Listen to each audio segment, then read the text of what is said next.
예수 믿음은 규법이나 행위가 아니고 하나님 만나 하나님을 내 안에 모시고 그 하나님을 만나며 사는 것. 그러면은 내가 하나님을, 그리스도를 경험하여 알아가게 되죠. 그리고 그리스도를, 하나님을 경험하여 알아가는 과정에서 있게 되는 게 뭐라고요? 사랑이라고요. 그리스도의 사랑을 내가 만나게 돼요. 그리고 그 사랑이 깨달아지고, 그리고 하나님의 사랑, 그리스도를 보내신 하나님의 사랑을 깨달아 알아가게 돼요. 그래서 그 사랑이 내 안에 점점 깊어지고 온전히 가득해진단 말이죠. 온 마음을 다하여 하나님 사랑하며 내 안에 가득하게 돼요. 그렇게 예수 믿고 하나님을 믿는다고 하는 것은 그 궁극적인 지점은 하나님과 하나 되고 그 하나됨이 사랑으로 하나 되는 거예요. 사랑으로. 그래서 사랑이 사람이 되는 거예요. 예수 믿는 사람은 사랑이 사람이 되는 거예요. 사랑. 그래서 하나님 사랑함 때문에 이웃을 사랑하게 되는 거죠. 내 자신처럼 사랑하게 돼요. 근데 많은 자칭 그리스도인이라고 하는 많은 사람들이 이 지점까지 되지를 못해요. 신앙생활이 사랑이 이끄는 신앙생활이 아니라 여전히 규범으로, 의무로, 율법적인 행위로 이렇게 한단 말이에요. 즐거워서 하는 게 아니에요. 사랑 때문에 기뻐서 좋아서 하는 게 아니고 의무 때문에 기본적으로 억지로 하게 된단 말이죠. 왜 신앙생활이 이 사랑이 이끄는 삶까지, 사랑이 깊어지는 지점까지 가지를 못할까? 그 이유가 몇 가지 있는데요. 오늘은 그 중에 맨 마지막 것. 사람들이 세상의 문제를 풀지를 못해서 하나님과 사랑으로 들어가지를 못해요. 그리고 하나님과 사랑이 시작된 사람도 이 세상의 문제를 풀지를 못해가지고 그 사랑이 깊어지지를 못해요. 그래서 오늘은 이 세상에 대해서 말씀을 드리려고 합니다. 세상이라고 하는 것은 사람이 살고 있는 모든 것을 일컫는 거죠. 사람이 살고 있는 환경, 그리고 사람이 살면 이렇게 사회가 구성되잖아요. 이것들을 일컬어서 세상이라고 해요. 그런데 이 세상에는 하나님께서 만드신 것들도 있고 하나님께서 전혀 만들지 않은 것들이 세상에 들어와 있는 것들이 있어요. 먼저 하나님께서 만드신 자연계를 한번 보죠. 자, 창세기 1장 1절에 태초에 하나님이 천지를 창조하셨죠. 그리고 그 의미는 2장 1절이 말씀하는 것처럼 하늘과 땅, 그 안에 있는 모든 만물을 만드셨죠. 사실 하나님께서 천지를 창조하셨다, 이 사실 하나만 정말 내 마음에서 믿어줘도 내 인생의 운명이 완전히 달라져요. 내 삶 자체가 완전히 달라지죠. 왜냐하면 세계관이 어떠냐에 따라서 내 가치가 만들어지고 그 가치에 따라서 우리가 그걸 추구하며 살잖아요. 세계관이 딱 둘이 있어요. 하나님의 세계관, 하나님이 살아계셔서 천지를 만드셨다, 이렇게 믿으면 그 세계관은요, 이 세계는 하나님이 운행하신다, 이렇게 되죠. 그렇죠? 왜냐하면 세계관이라는 것은 이 세계가 어떻게 돌아가느냐 하는 관점이거든요. 근데 이 세계가 우연히 생겼어요. 그러면 우연히 이 세계는 돌아간다, 이런 세계관을 갖게 되죠. 그죠? 그러면 가치관이 어떻게 생기냐면 우연을 바라는 가치관이 돼요. 우연을. 그러면 내 인생도 우연을 바라보며 살게 되죠. 근데 하나님께서 이 만물을 운행하신다라는 세계관을 갖게 되면 그 하나님에 의한 가치관을, 하나님 지금도 살아계시고 이 만물을 운행하셔. 그러면 하나님이 하시고자 하시는 것이 나의 가치가 되고 그 가치에 따라서 내가 삶을 살게 되니까 하나님의 삶이 만들어지죠. 세계관은 내 삶, 내 운명을 결정지어요. 그래서 너무너무 중요하죠. 그 시작이 뭐라고요? 하나님이 이 세계를, 이 천지 만물을 만드셨다 하는 사실을 내가 믿는 거예요. 하나님께서 이 천지 만물을 만드셨는데 사람들이 범죄한 이후에 이 자연계가 조금 어그러졌죠. 창세기 3장 18절 보면 땅이 내게 가시덤불과 엉겅퀴를 낼 것이라, 범죄한 이유죠. 로마서 8장 21절도 가보면 피조물이 썩어짐의 종로로 하고 있다고 말씀하세요. 근데 이 자연계가 좀 어그러지긴 했지만 이 자연계는 여전히 하나님께서 지으신 좋음이 들어있어요. 그래서 로마서 1장 20절을 보면 하나님의 영원하신 능력과 신성이 이 만드신 만물, 피조세계에 깃들어 있다고 말씀하죠. 그죠? 그러니까 이 자연 만물은 조금 어그러지긴 했지만 여전히 좋아요. 하나님께서 지으신 그분의 솜씨, 지혜, 신성, 능력이 깃들어 있으니까 좋단 말이에요. 그래서 우리가 과일을 맛있게 먹잖아요. 그렇죠? 하나님이 만들어 놓으신 그 야채, 그런 이제 농작을 하면 좀 이제 땀 흘리고 수고를 하지만 그 다음에는 그것을 버무려서 먹으면 맛있는 반찬이 되잖아요. 그래서 이 세상은 정말 살만하게 좋아요. 맛있는 거 많이 드세요. 하나님께서 주시는 거니까 너무 욕심내서 체하게 이렇게 막 먹지만 마시고, 그리고 자연도 보면서 우리가 힐링을 하잖아요. 제가 지난 주일날 세미나 하나를 갔다 왔거든요. 어떤 그 카드 전문가가 목사가 되셔가지고 교회에 기여한다고 그 포인트, 교회에서 사용할 수 있는 더블 포인트가 주어지는 그런 카드를 만들었대요. 그래가지고 그 카드를 사용하는 사람도 포인트를 많이 주고, 그뿐만 아니라 그 사람이 속한 교회에도 포인트를 이렇게 넘겨준대요. 그래서 우리 교회 재정에 도움이 되겠다 싶어서 어떤 장로님이 소개해서 갔거든요. 그래서 그거 다 등록해갖고 마쳤는데 연락이 온 거예요. 이분이 복음을 이렇게 이 세미나 하는데 거기를 참석해야 그 회원 자격이 된대요. 그래서 할 수 없이 갔잖아요. 예, 그래갖고 갔는데 저기 산속에서 했는데, 기도원에서 했는데 그 돌산이에요. 뭐 막 아름다운 산이 아니에요. 그런데 비가 많이 와 있어서 그런지 물이 계곡에, 양쪽에 계곡이 흐르는데 물이 막 졸졸이 아니지, 막 좀 센서 있잖아요. 물이 막 흘러나는 그런 소리가 들려요. 사람들이 그러는 게 너무 좋대요. 다시 오고 싶대요. 막 힐링이 된대, 힐링이. 하나님께서 만드신 자연계죠. 그죠? 그래서 돈도 있고 좀 시간적 여유도 있으면 여행도 많이 다니세요. 그리고 아, 좋다, 맛있다, 그렇게 끝나지 마시고, 진짜 하나님께서 지으셨다고 믿는 사람은 그 마지막이 좋다고 끝나는 게 아니고요, 찬양으로 끝나요. 야, 하나님께서 이렇게 맛있게, 이렇게 멋있게 만드셨구나. 역시 하나님 대단하다, 최고다, 멋있다, 따봉이다. 처음에는 그게 잘 안 되는데, 저도 그게 잘 안 됐었는데, 요즘은 풀 한 포기를 봐도 야, 하나님 대단하시다, 이런 감탄이 일어나요. 그런데 세상에는 하나님께서 만드시지 않은 것도 들어와 있다고 말씀드렸죠. 한번 보죠. 요한일서 2장 16절 말씀을 보면, 이는 세상에 있는 모든 것이 세상으로부터 온 것이라 그랬죠. 세상에 있는 모든 것이 하나님 아버지께로 온 것이 아니라 세상으로부터 온 거래요.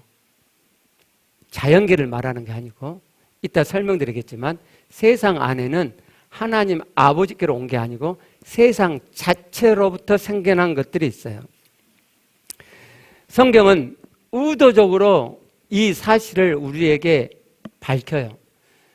인류의 기원을 알려주는 창세기를 보시면, 창세기 4장에 사람들이 이제 퍼지잖아요. 창세기 3장에서 범죄했고, 그리고 에덴 밖 세상으로 이제 나오잖아요. 그래서 4장에서 인류가 퍼져요. 근데 4장을 이렇게 읽어보면 좀 이상한 부분이 있어요. 그게 뭐냐면, 셋이 태어나잖아요. 아벨이 죽고 셋이 태어나고, 셋이 하나님 계열이 되거든요. 그럼 당연히 인류의 이 확산은 하나님 계열로부터 시작되잖아요. 그렇죠? 그렇게 기록이 돼야죠.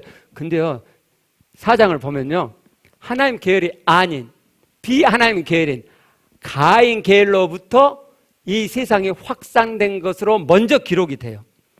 17절 이하를 보시면 가인의 이 족보가 나오면서 17절에 밑줄 친 데 보시면 가인이 성을 쌓죠.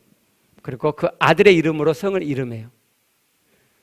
도시를 가인 계열이 먼저 세운다니까요. 가인 계열이. 그리고 아들을 위하는 그 마음이 이 가인 계열에서 처음으로 나타난다니까요. 그 20절 가보시면 이 아다가 7대손이거든요. 아다가 야발을 낳았어요. 그 야발이 장막에 거주하며 가축을 치는 자의 조상이 됐어요. 가축업이 어디서 시작돼요? 가인 계열에서 시작됩니다. 가인 계열이. 21절에 그의 아우의 이름이 유발인데 순과 퉁소를 잡는 자들의 조상이 됐어요. 음악이 어디서 시작됐어요? 가인계에서 시작됐다고요. 그 뒤에 보시면 실라가 두 아이를 낳았는데 그는 구리와 쇠로 여러 가지 기구를 만드는 자가 됐어요. 그러니까 공업이 어디서 시작됐어요? 가인계로 시작됐다고. 그러니까 이 세상의 물질 문명이 어디서부터 시작됐다고 성경이 밝히는 거예요? 가인 계열이요. 비하나님 계열이 이걸 만들어냈다 이 말이에요. 그리고 이 뒤를 쭉 읽어보시면 하나님의 계열이 나와요. 셋 계열의 족보가 그 뒤에 나오거든요. 그래갖고 이제 5장, 6장을 이렇게 지나가시면 어떻게 전개가 되냐면 하나님의 계열이 이 비하나님의 계열이 만든 문명을 취하고 그들 속에 봉화되어 들어가요. 그리고 나중에는 구별이 없어져요. 그리고 하나님이 나중에 어떻게 하세요? 볼 것 없다 이제. 가망이 없다. 그래가지고 홍수로 다 멸하고 노아와 그 가족만 살리세요.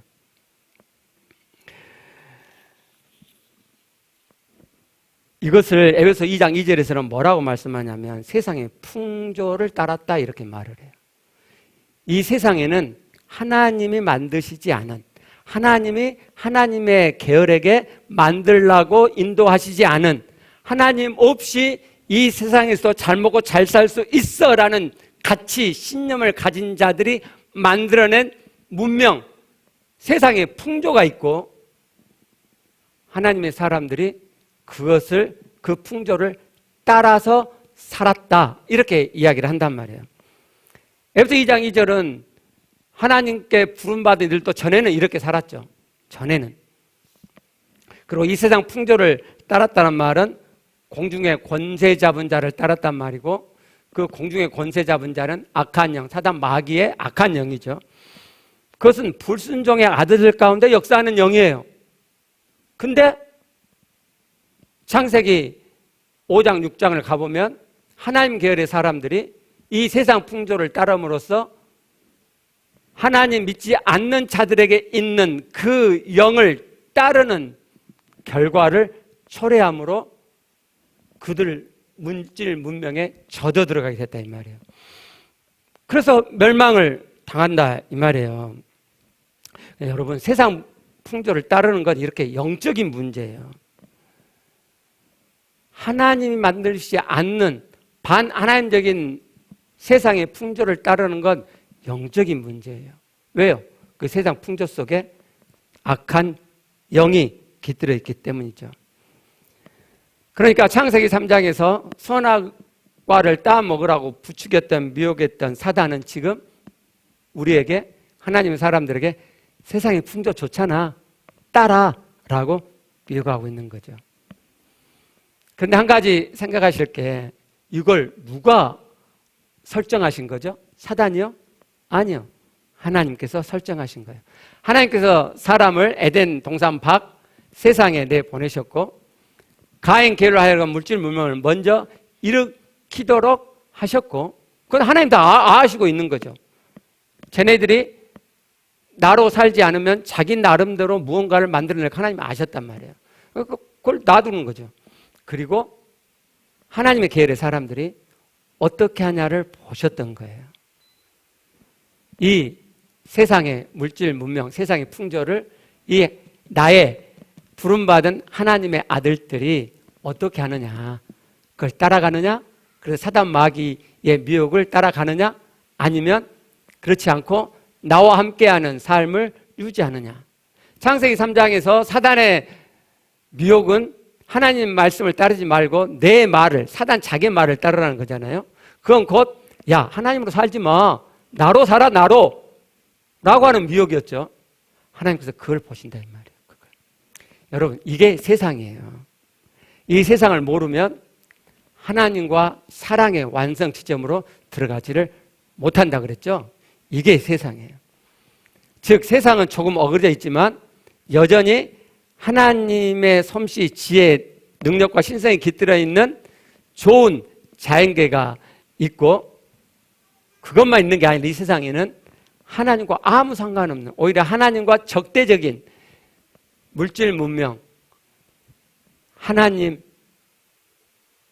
의도하지 않는 세상에 풍조가 있어요. 이게 세상이에요. 이제 이 시간 이후로 제가 세상 그러면 이 두 번째 의미로 세상을 사용하는 거예요. 자, 그러면 먼저 생각해 보시고, 왜 하나님께서 이렇게 경륜하시죠? 왜 하나님께서 이렇게 계획을 세우시고 이렇게 이루어 가시도록 실행을 하시죠? 진짜 배기를 고르시려고요. 마태복음 13장 49절을 보시면 세상 끝에도 이러하리라. 천사들이 와서 의인 중에서 악인을 갈라내요. 이 앞에 있는 비유는 이런 거예요. 자, 어부가 그물로 물고기를 잡았어요. 그리고 그걸 건져냈어요. 그러면 보통은 어이, 물고기가 많이 잡혔네 하고 그거 가지고 가는 거잖아요. 근데 예수님께서 사실 이 비유에는요, 어부가 집으로 가져가잖아요. 그 바닷가에서 물고기를 골라내요. 좋은 물고기, 나쁜 물고기를 갈라내요. 그리고 하신 말씀이 이 말씀이에요. 세상 끝에도 이러하리라. 천사들이 와서 의인 중에서 악인을 갈라내요. 의인이라고 되어 있는, 의인이 된 사람들이 다 마지막 구원받는 게 아니고 그 의인 중에서 악인을 갈라낸다고요. 이렇게 생각하시지 않죠? 아, 악인이 몰래 기어 들어와 갖고 있는 것을 뽑아낸다고 이렇게 생각지 않으시죠? 말씀을 보세요. 의인 중에서 진짜 의인이 아닌 이가 있다 이 말이에요. 그러니까 우리가 삼가 조심해야죠. 여러분, 진짜 의인 되세요? 마지막 날 골라내실 때, 아, 이놈 좋은 물고기네, 진짜 의인이네 라고 쫙 뽑혀 가기를 바라요. 그래서 여러분, 우리는 항상 나 하나님 믿어, 나 구원받았어 라고 확신만 할 게 아니고 내 믿음이 진짜 믿음인가? 말씀에 비춰보세요. 우리는 진짜 믿음 된 사람 한 명도 없고 진짜 믿음 되어져 가고 있는 거죠. 그죠? 그러다 보면 여러분 진짜 믿음 될 때가 온다니까요. 예수 믿음, 하나님의 사랑은 내 안에 하나님 모시고 그 하나님과 사랑의 관계로 들어가는 거라고 말씀하셨잖아요. 근데 아차하면 이 세상의 풍조에 미끄러져 들어가기가 너무너무 쉽기 때문에, 그러면 하나님과 사랑의 관계가 이루어지지 않기 때문에 하나님께서는 이에 대해서 분명한 경고의 말씀들을 우리에게 해 주셨어요. 여러분, 금자씨만 친절한 게 아니고요, 우리 하나님도 무지 친절하세요. 아, 정말요. 하나님 너무너무 친절하세요. 그 친절을 여러분들이 외면하니까 그렇죠. 자, 하나님의 그 친절한 경고의 말씀들을 한번 보시게요. 야고보서 4장 4절이요. 밑줄 친 부분, 세상과 벗된 것이 하나님의 원수됨을 알지 못하느냐. 자, 벗되다는 말은요, 친구 된다는 말이잖아요. 우정을 의미하는 단어예요. 그러니까 세상을 좋아하는 마음을 갖게 된다 이 말이죠. 그렇게 되면 하나님과 원수 된대요. 이 원수라는 말은요, 좀 뉘앙스가 그래요. 뭐 철전지 원수 막 이런 뉘앙스가 생각나요. 그게 아니고요, 적의라는 말이에요. 적의를 품다 그러죠. 적대감을 간다고 그러잖아요. 그런 말이에요. 그러니까 이런 말이죠. 내 마음 안에 세상을 좋아하는 마음이 내 안에 있어요. 그럼 그건 뭘 의미해요? 하나님께 적의, 적대감을 품고 있다는 의미라 이 말이에요. 사람들이 이 의미를 모르기 때문에 아무 생각 없이 세상을 좋아함을 막 그렇게 가는 거예요.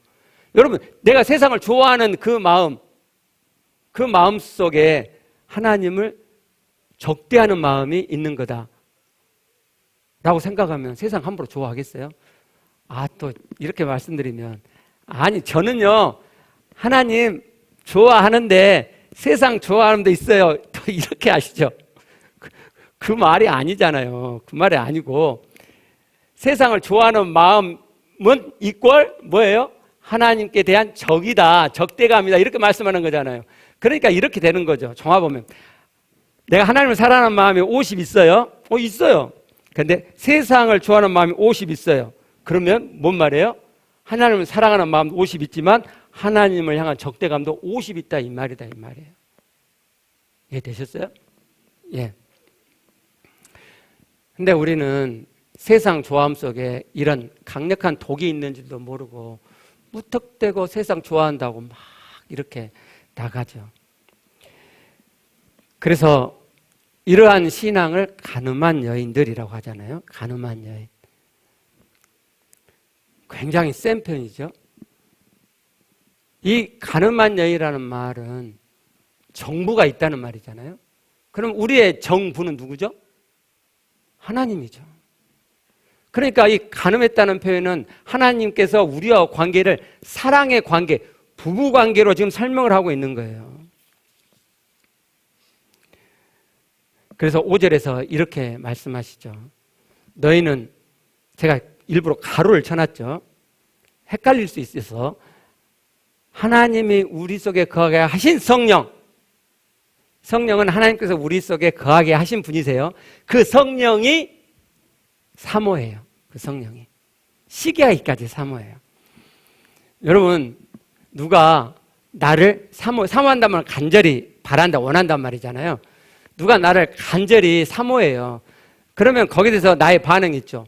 꼴값도 안 해, 웃기고 있네, 나 싫어 이러든지, 나를 좋아해, 나를 사모해, 나 좋아, 뭐 이러든지 뭔 반응이 있잖아요. 하나님께서, 성령께서 여러분을 사모해요. 여러분의 반응이 뭐예요? 내가 세상을 좋아해요. 그럼 그 안에 하나님을 적대하는 적이감이 그만큼 있는 거죠. 하나님은 나를 사모해요. 근데 나는 세상을 좋아하고 하나님께 적의를 지금 품고 있어요. 이만큼은. 하나님이 나를 사모하는 것에 대한 나의 반응은 뭐예요?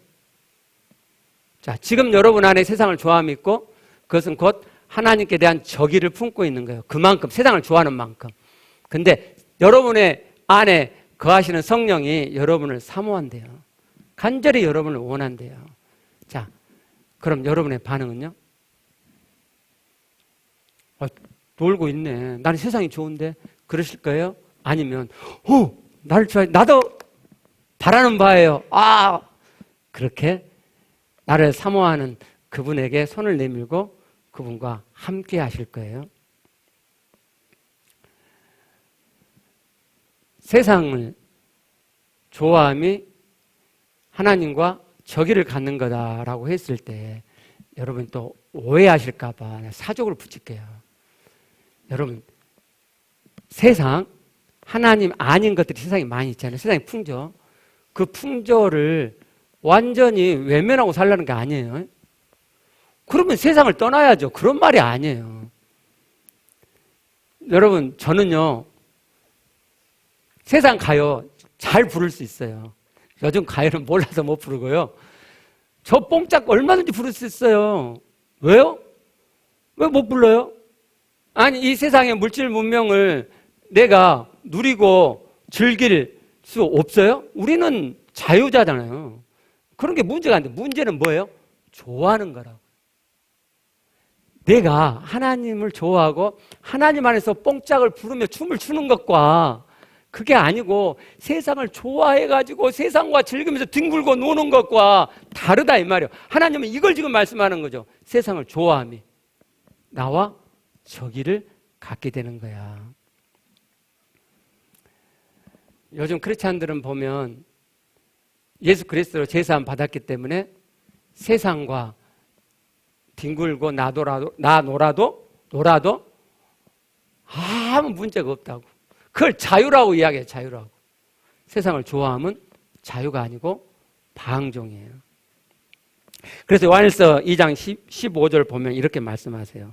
이 세상이나 세상에 있는 것들을 사랑하지 말라. 누구든지 세상을 사랑하면 아버지의 사랑이 그 안에 있지 아니하니. 그 아니라면 그 사람 아니에요. 그러니까 이 세상이나 세상에 있는 것들을 사랑하는 그 사람 안에는 아버지 사랑이 없어요. 대신 뭐가 있어요? 적의가 있죠. 적의가. 16절을 보시면 이는 세상에 있는 모든 것이 육신의 정욕과 안목의 정욕과 이생의 자랑이니 다 아버지께로 온 것이 아니요 세상으로부터 온 것이라. 우리가 맨 처음에 봤던 말씀이죠. 육신의 정욕이란 말은 육체란 말이고, 육체의 정욕이란 말이고, 정욕이란 말은 몹시 원하는 거잖아요. 갈구하는 것, 탐내는 걸 이야기하죠. 이 세상에 있는 모든 것은 다 이 육체적인 거예요. 안목이란 말은 눈이죠. 눈을 즐겁게 하고 눈의 탐심을 일으키는 것들이죠. 이생이라는 말은 생활이란 말이에요. 이 세상을 살다 보면 자랑거리가 있죠. 그죠? 아들 자랑, 딸 자랑, 남편 자랑, 아내 자랑. 그죠? 모아놓은 돈 자랑, 성공한 내 성공 자랑, 막 그러죠? 그런 것들이 다 하나님께로 온 게 아니고 이 세상으로부터 온 거라 이 말이에요. 그러니까 크리스찬은 정말 하나님과 사랑의 관계에 들어가는 사람은 이 세상 거 자랑 안 해요. 아니, 그런 마음이 없어요. 정말 마음에서 그런 마음이 없어진다니까요. 육체의 정욕, 눈의 어떤 정욕, 그 막 탐심, 막 추구하는 거 정말 없어져요. 그래서 야고보서 그 다음 절에 이렇게 말씀하죠. 그런즉 너희는 하나님께 복종할지어다. 복종이라는 단어는 좀 센 단어잖아요.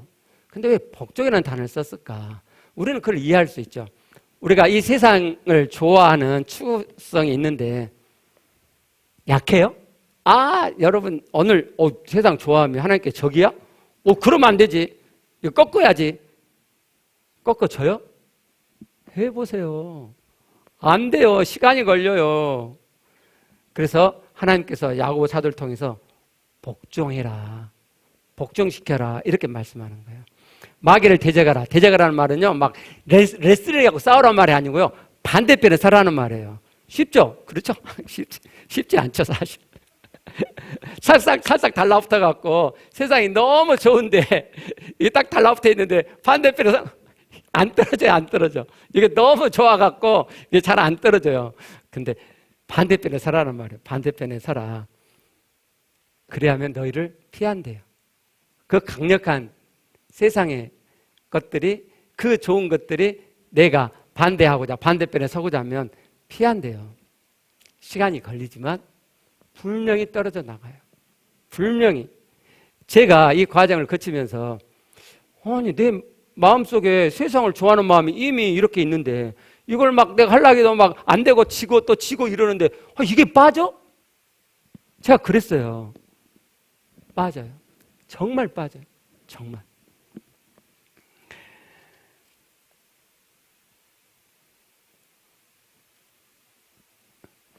그래서 8절에서 이렇게 말씀해요. 하나님을 가까이 하라. 하나님을 가까이 하라. 지금 내가 세상과 가깝잖아요. 세상을 좋아해서 세상과 가까워요. 이게 하나님의 적임을 깨닫고 내가 이걸 반대해요. 그리고 이 마음을 꺾어 하나님께 복종시키려고 해요. 그래서 이제 이 반대편에 서려고 한단 말이죠. 시간은 걸리지만 내가 계속해서 이걸 반대하면 떨어진다 그랬죠. 그게 하나님을 가까이 하는 거예요. 그게 하나님을 가까이 하는 거예요. 그래야면 너희를 가까이 하신다 그랬죠? 여러분 잘 보세요, 말씀을. 하나님을 가까이 하라. 그래야면 너희를 가까이 하시리라. 우리는 하나님을 어떻게만 알고 있냐면 하나님 참 좋으신 분, 그래서 하나님 우리 안에 오셔가지고 우리 안에 계시고 우리와 아주 가까이 하셔요. 맞아요. 근데 그것이 최종적인 게 아니에요. 그 이상 더 가까운 것은 내가 하나님께, 나한테 가까이 오시는 하나님께 내가 가까이 갔을 때 하나님이 더 가까이 오셔서 하나가 되는 거예요. 성경을 잘 보시고 하나님께서 성경에 다 가르쳐, 친절하게 다 알려주셨어요. 근데 사람들이 자기식대로 성경을 이해하는 거예요. 자기식대로. 두 마음을 품은 자들아 마음을 성결하게, 성결하는 말은 깨끗하게 하라는 말이거든요. 두 마음을 품는다는 말 무슨 말씀인지 알겠죠? 하나님을 좋아하고 사랑하는 마음이 있는데 세상도 좋아하고 사랑해요.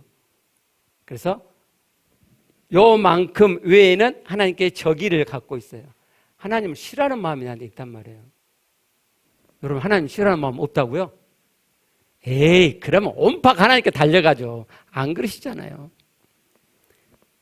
두 마음을 품은 자들아, 마음을 깨끗하게 하라. 그 말은 한 마음이 되란 말이죠. 두 마음을 품은 자들아, 한 마음으로 만들어라. 하나님을 향한 마음, 하나님과 가까이 하는 마음, 하나님으로 온전히 사랑 안으로 하나님만을 좋아하는 마음으로 그렇게 한 마음을 만들란 말이죠. 지난번에 보았던 에베소 3장 19절 말씀을 보면 그 너비와 길이와 높이와 길이가 어떠함을 깨달아. 그리스도의 사랑이죠. 그리스도의 사랑의 전체적인 것을 깨달아. 그럼 어떻게 돼요? 하나님의 모든 충만하신 것으로 너에게 충만하게 돼요. 바울이 이걸 지금 구하잖아요. 하나님의 모든 충만한 것으로 충만하게 된다는 이 표현이 아마 형이상학적으로 종교적으로 들리실지도 모르겠어요. 그렇지 않아요. 굉장히 우리 피부에 와 닿는 말씀이에요. 여러분, 화내고 싶지 않으시죠? 그죠? 꼬라지 이제 그만 내고 싶으시죠? 내게 잘못한 모든 사람을 다 이해하고 용서하고 품고 싶으시죠? 그 지긋지긋한 판단 이제 그만하고 싶으시죠? 이 어그러진 관계 이제 회복하고 싶으시죠? 그죠? 하나님의 모든 충만하심으로 충만케 되는 지점이 바로 그 지점이에요. 하나님이 내 안에 가득하게 되면 하나님을 내가 닮아가게 되고 그러면 더 이상 화가 나지 않아요. 더 이상 판단이 일어나지 않아요. 저는 아직도 판단이 조금 남았어요. 예. 그리고 누가 저한테 좀 해를 끼치면 약간은 아직도 걸려요. 예. 그렇죠. 옛날에 비하면 완전히 천사 됐죠. 완전히, 저 진짜 완전히 달라졌죠, 완전히. 예. 완전 진짜 딴 사람이 됐어요. 정말 된다니까요. 안 믿으실 것 같은데. 정말 돼요, 정말. 하나님의 모든 충만함으로 충만케 되는 지점이 있어요. 어떻게 하면요? 하나님, 내가 가까이 하면 두 마음을 한 마음으로 만들어가면 하나님께서 우리에게 더 가까이 오셔서 하나님과 하나됨으로 하나님 사랑에 우리가 깊이 들어가게 되고 그러면 하나님의 모든 충만으로 우리가 충만케 돼요. 야고보서 말씀을 통해서 하나님께서는 세상이랑 이런 거야. 너희가 세상을 좋아하는데 세상을 좋아한다는 건 바로 이런 거야라고 우리에게 알려주고 계시죠. 착각하지 마.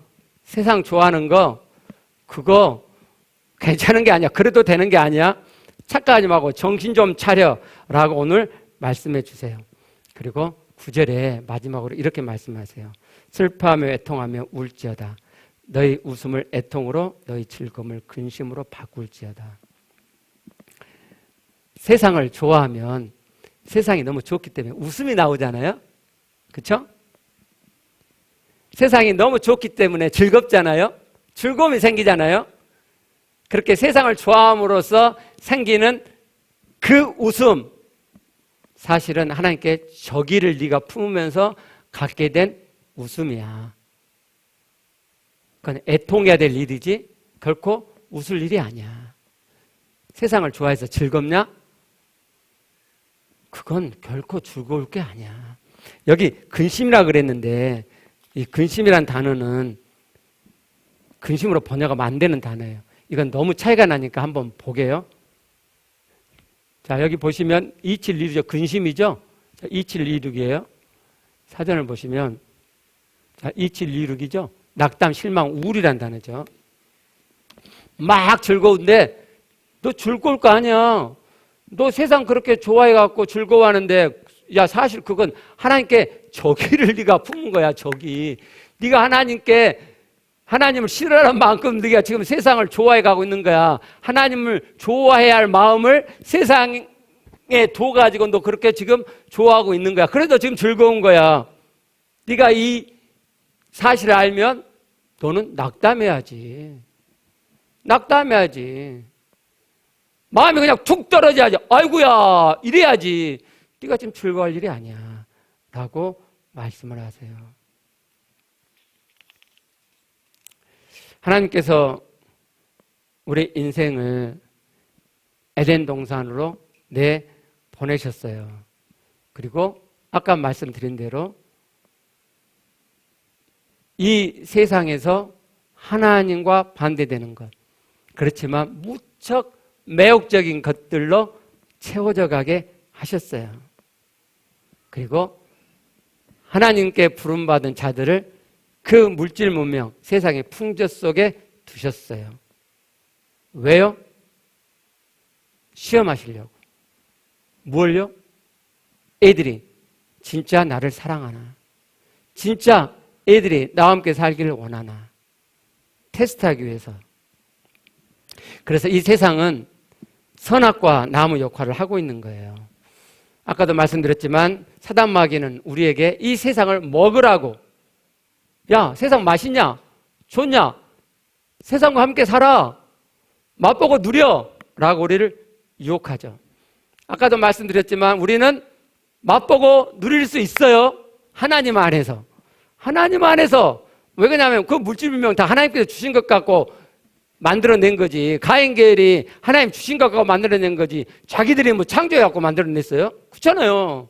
결국은 그 기초는 다 하나님이 제공한 거란 말이에요. 그래서 우리가 맛보고 누릴 수 있어요. 자유롭게. 그렇죠? 뽕짝도 부르고 또 뭐 요즘 아이돌이 부르는 노래 막 부르고 춤도 추고 그럴 수 있어요. 그래서 우리는 교회에서 올해 12월 달에 그 잔치 할까요? 그래갖고 성현이가 춤도 한번 춰볼 거야? 성현이가 노래는 잘하는데 춤은 잘 추는지 모르겠네. 뭐 댄스 치면 어쩌냔 말이에요. 좋아요. 그런데 하나님께 줄 마음을 내가 오히려 세상 좋아함에 두어가지고 하나님을 싫어하는, 세상을 좋아하는 마음을 키워가는 것, 그게 문제인 거죠. 그게 하나님께 저기를 품은 거고 그게 바로 간음인 거죠. 그게 간음이에요.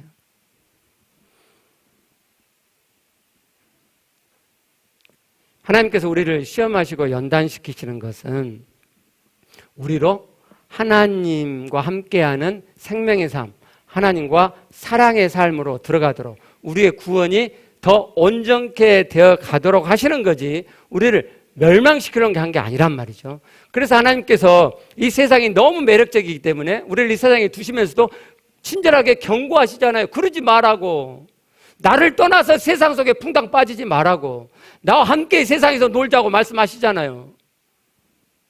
그럼에도 불구하고 예수 그리스도의 피의 제사함을 수단으로 가져가고 그것만 뚝 따먹고, 예수 그리스도가 십자가에서 피 흘리셔서 내 죄값을 다 지불하셨어? 그래갖고 내가 구원받았어? 그러면 뚝 따먹고 이제 됐어. 나 천국까지. 그리고 이제 내 마음대로 세상을 즐기며 거기다 온통 마음을 쏟지 말라는 거죠. 하나님 없이 세상의 달콤함에 빠지지 마세요. 하나님과 함께 세상을 즐기고 누리세요. 제발 지금 나는 어떻게 세상을 좋아하고 있는지 한번 점검해 보세요. 하나님께 저기를 품는 자를 하나님이 구원하시겠어요? 생각해 보세요. 예수의 제사한 피만 뚝 따먹고 이 땅에서 수단적으로 자기를 위해서 놀고 먹고 이 세상을 즐기는 사람을 하나님께서 이 다음에 영원한 천국에 데리고 가시겠냐고요. 그런 마음보 가진 자를. 그러니까 이 땅에 내가 지금 살아있는 이 시간이 영원한 세계를 준비하는 시간이다 이 말이에요. 그런데 성경에 보면요, 이렇게 강력한 세상의 좋음을 이겨낸 사람들이 있어요. 물론 성경에 보면 거기에 미끄러져 빠져 들어간 사람 있죠. 바울 주변에도 있었어요. 디모데 4장 10절 보면 대만은 이 세상을 사랑하여 나를 버리고 데살로니가로 갔어요. 바울과 함께 하나님 일을 하다가 세상이 너무 좋아갖고 세상을 몽땅 즐겨 누리려고 아예 바울을 떠나서 데살로니가로 가버렸어요. 이렇게 세상으로 미끄러져 들어가는 사람은 하나님의 구원을 이루지 못한다는 것이 베드로서 1장 4절을 보면 확인할 수 있어요. 밑줄 치는 부분만 보시면 세상에서 썩어질 것을 피하여 신성한 성품, 직에 가면 신의 속성이라고 그랬죠. 신의 속성에 참여하는 자가 되게 하려 하셨느니라. 신의 속성에 참여하는 것, 그래서 하나님을 닮아가는 것, 하나님의 구원이죠. 그게 하나님 구원을 이루어가는 거잖아요. 하나님을 닮아가는 것. 근데 그건 어떻게 돼요? 그냥 되는 게 아니고 세상을 피해서 되는 거예요.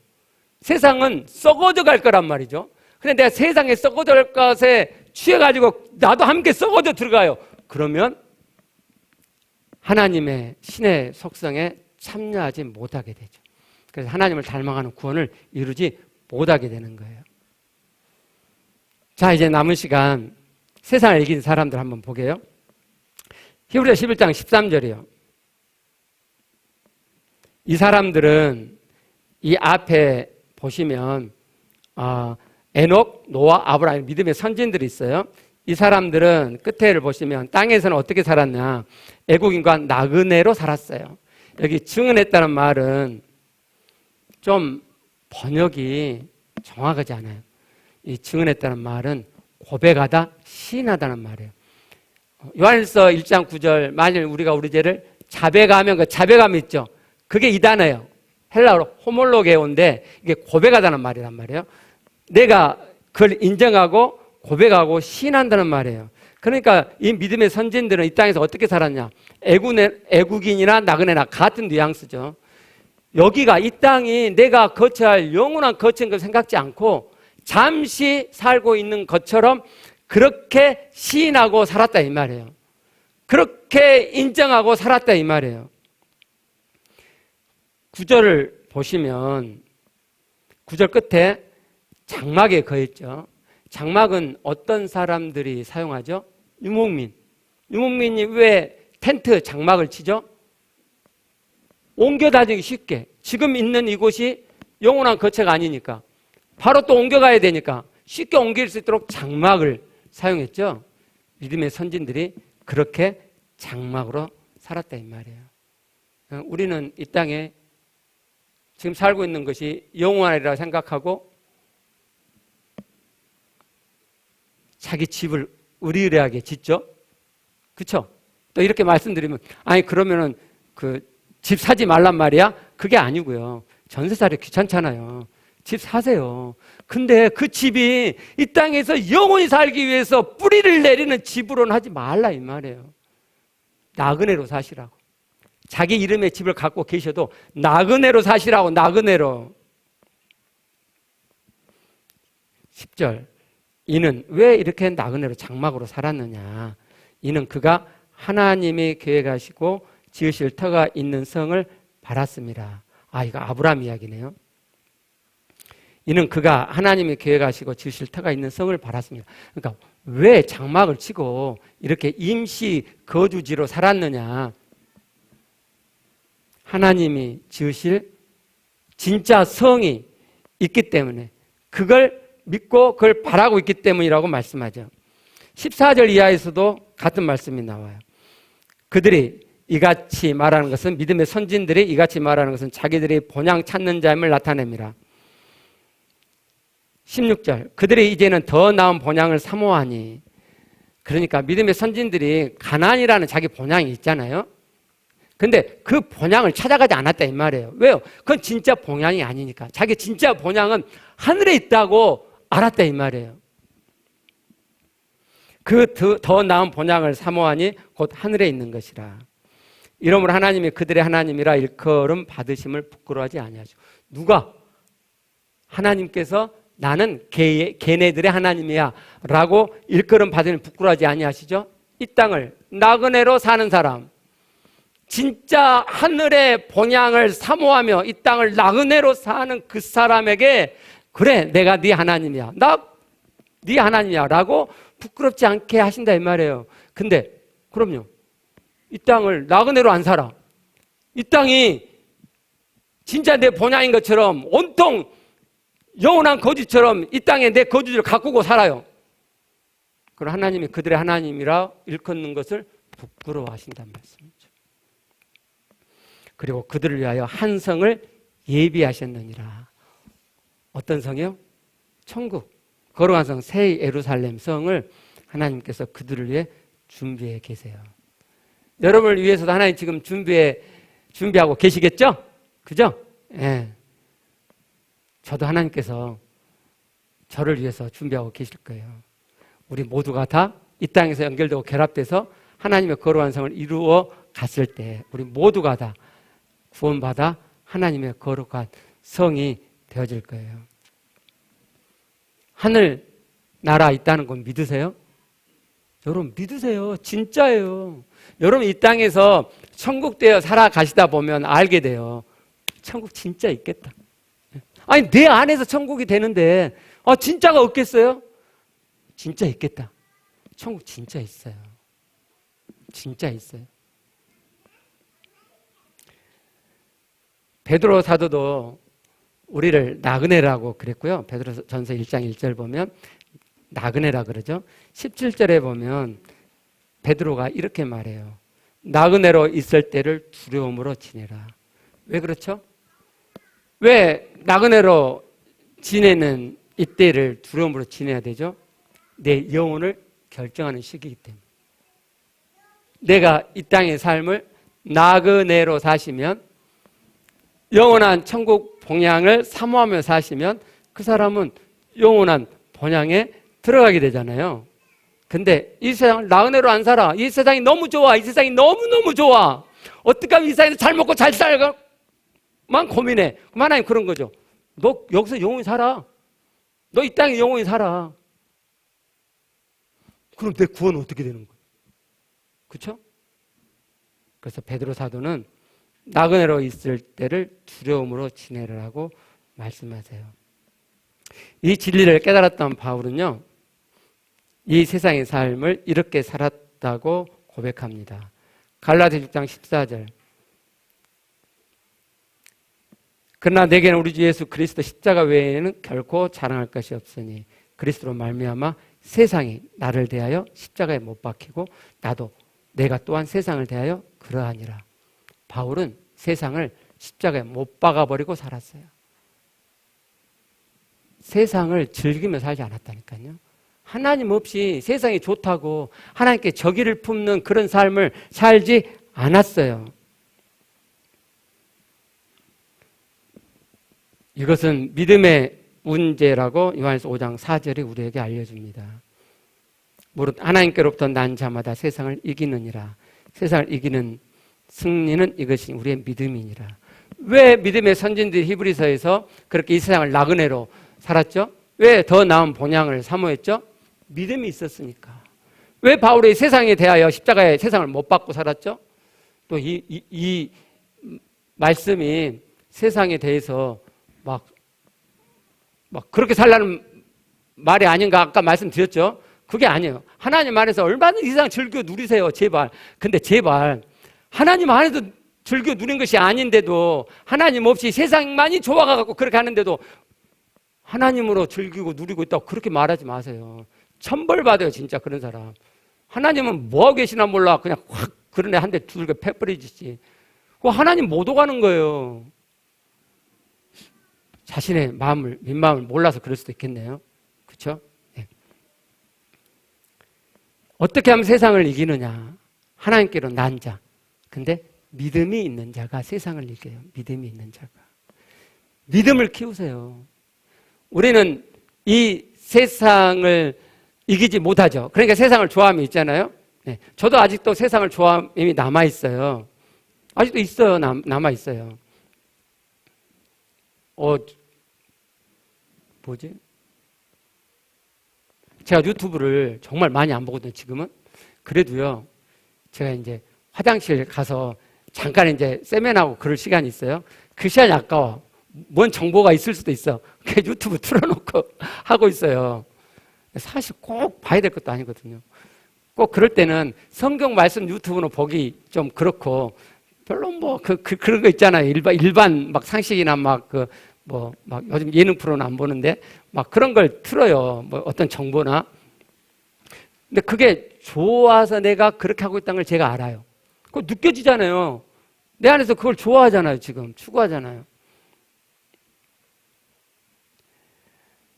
내 안에 세상에 대한 좋음이 있어요. 믿음은요, 하나님께 우리에게 일직선의 시간대를 주셔가지고 이 과정, 이 여정을 통해서 믿음을 키워갈 수 있도록 하셨잖아요. 지금 내가 세상을 좋아하면 있어요. 뭔 상관이에요. 그죠? 내가 아직도 세상을 이만큼 좋아하구나. 하나님 내가 이만큼 싫어하구나. 하나님 대해서 내가 하나님 사랑한다고 그랬는데 사실은 저기감이 이 정도는 있구나. 그걸 내가 보고 하나님 이제부터 제가 세상에 주었던 마음 뽑아내서 해수해서 하나님께 돌려드려 하나님을 더 사랑하는 마음으로 갈게요. 라고 결심을 하고 오늘 조금, 내일 또 조금, 모레도 조금 그렇게 해가시면 되잖아요. 여러분 해가보시면 징하게 안 돼요. 이 마음의 문제는요, 단칼에 안 돼요. 그래서 꼭 안 될 것 같아요. 근데 제가 된다고 말씀드렸죠? 마음에 들어와 있는 세상 좋음이 빠져나가요. 어떤 사람에게요? 내가 세상을 좋아하는데 이게 하나님과 반대되는 거구나. 하나님께 저기를 내가 갖는 거구나. 라고 깨닫고 이 마음을 하나님께 돌려드리려고 하는 자, 그런 원함을 가진 자, 그런 원함을 키워가는 자, 구하면, 원하면 되게 하신다 그랬죠? 그 원함을 키워가는 자, 안 되지만 포기하지 않고 또 그 원함을 갖고 그걸 키워가는 그 자에게 하나님이 되게 하세요. 시간이 걸려도 포기만 하지 않으시면 반드시 돼요. 그리고 하나님과 깊은 사랑으로 들어가요. 내가 세상에 주었던 마음을 하나님께 돌려드린 만큼 내 안에 하나님 사랑이 커져요. 하나님과 함께함이 커져요. 그러지 않고 세상을 좋아하는 마음을 여전히 두고 있기 때문에 하나님과 사랑이 깊어지지 않는 거예요. 그래서 오늘 제가 여러분 하나님 사랑에 깊이 들어가도록 걸림이 되는 세상에 대해서 오늘 말씀을 드렸어요. 우리 모두가 다 하나님과 깊은 사랑으로 들어가고 그래서 이 땅에서 천국을 실제 맛보고 누리고 우리가 서로 연결되고 결합되어져서 하나님의 사랑이 가득한 하나님이 가득한 성전 건물을 이루고 이 다음에 우리 모두 함께 구원받았으면 좋겠습니다. 우리 기도하시겠습니다.